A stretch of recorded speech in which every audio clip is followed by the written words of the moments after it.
സ്നേഹമുള്ളവരെ, ഞാൻ നിങ്ങളുടെ സ്വന്തം സുലോചന ടീച്ചർ. ഇന്ന് ഞാൻ ഉണ്ടാക്കാൻ പോകുന്നത് ഫ്രോസൺ ചക്ക. നോക്കൂ, ചക്ക ഞാൻ ഫ്രിഡ്ജിൽ വെച്ചതാണ്.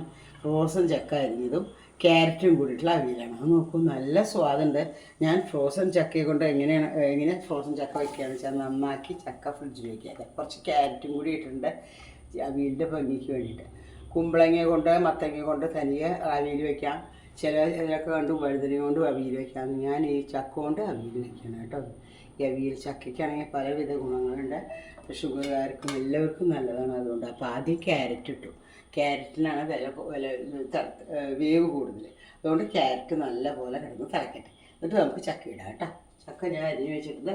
ചക്കച്ചുളകൾ നമ്മൾ ഫ്രിഡ്ജിൽ നന്നാക്കിയിട്ട് വെച്ച് കഴിഞ്ഞാൽ ഒരു കേടുമില്ല. ഈ സമയത്ത് കർക്കിടക മാസത്തിൽ ചക്ക കിട്ടും. കർക്കിടക മാസത്തിൽ നമുക്ക് കുറച്ച് ആരോഗ്യമുള്ള സാധനങ്ങളൊക്കെ കഴിക്കണം. അതുകൊണ്ടാണ് ഈ ചക്ക ഷുഗർ പേഷ്യൻസിനും ബാക്കി എല്ലാവർക്കും നല്ലതാണ് ചക്ക. അതുകൊണ്ടാണ് ചക്ക അവിയൽ ഞാൻ ഉണ്ടാക്കുന്നത്. തേങ്ങ എടുത്തു. തേങ്ങ കുറച്ച് നല്ലോണം വേണം കേട്ടോ. തേങ്ങ തൈരിൽ അരച്ചിട്ട് ചേർക്കാനാണ്. ഒരു പച്ചമുളക്, ഒരു 2 ഉള്ളി, 2 ചെറിയ ഉള്ളി കേട്ടോ. 2 ചെറിയ ഉള്ളി, പിന്നെ ഒരു നുള്ളി ജീരകം, കുറച്ച് തൈര് കേട്ടോ. തൈര് ഇതിലൊഴിച്ചു. കുറച്ച് തൈര് ഒഴിച്ചാൽ മതി. ഇതിലധികം പുളിയൊന്നും വേണ്ട. ചക്ക അവിയലിന് തേങ്ങ ഒന്ന് പൾസ് ചെയ്തെടുത്തു. തേങ്ങ, പച്ചമുളക്, ജീരകം, തൈര് കേട്ടോ. പിന്നെ അതിൽ 2 കറിവേപ്പില ഇട്ടു. ഇനി ഇതിവിടെ ഇരിക്കട്ടെ. ഇനി ക്യാരറ്റ് വേവിട്ട് നോക്കട്ടെ. ഒരു നുള്ളു മഞ്ഞൾപ്പൊടി കേട്ടോ. ഉപ്പ്. നമുക്ക് ചക്ക ഇടാം കേട്ടോ. ഫ്രോസൺ ചക്കയാണ്. അതിന് സ്വാദ് കുറവൊന്നുമില്ല. അത് കാണിക്കാൻ വേണ്ടിയിട്ടാണ് ഞാൻ.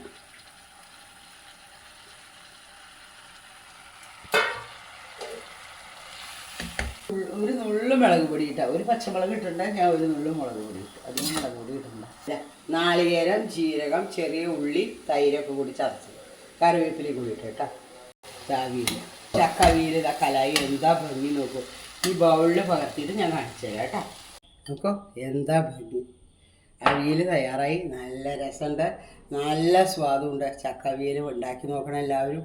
വളരെ ന്യൂട്രീഷ്യസാണ്. എസ്പെഷ്യലി പ്രമേഹ രോഗികൾക്ക് ഈ കർക്കിടക മാസത്തിൽ നമ്മുടെ ശരീരത്തിന് ഒരു ആരോഗ്യം കിട്ടാൻ വേണ്ടിയിട്ട്, അതുപോലെ ഒരു ഇമ്മ്യൂണിറ്റി കിട്ടാൻ വേണ്ടിയിട്ട് എല്ലാവരും ഇതുണ്ടാക്കി നോക്കണം.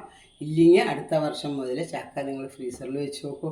ഇതുപോലെ നന്നായി ചക്ക കിട്ടും. ഏത് കറി വേണമെങ്കിൽ, എലിശ്ശേരിയോ അതുപോലെ പുഴുക്കോ, അങ്ങനെ ഏത് കറി വേണമെങ്കിൽ ചക്ക കൊണ്ട് ഉണ്ടാക്കാൻ പറ്റും നിങ്ങൾക്ക്. അന്ന് നിങ്ങളുടെ സ്വന്തം സുലോചന ടീച്ചറെ വീഡിയോ ഇഷ്ടമാവുകയാണെങ്കിൽ ലൈക്ക് ചെയ്യൂ, ഷെയർ ചെയ്യൂ, സബ്സ്ക്രൈബ് ചെയ്യൂ.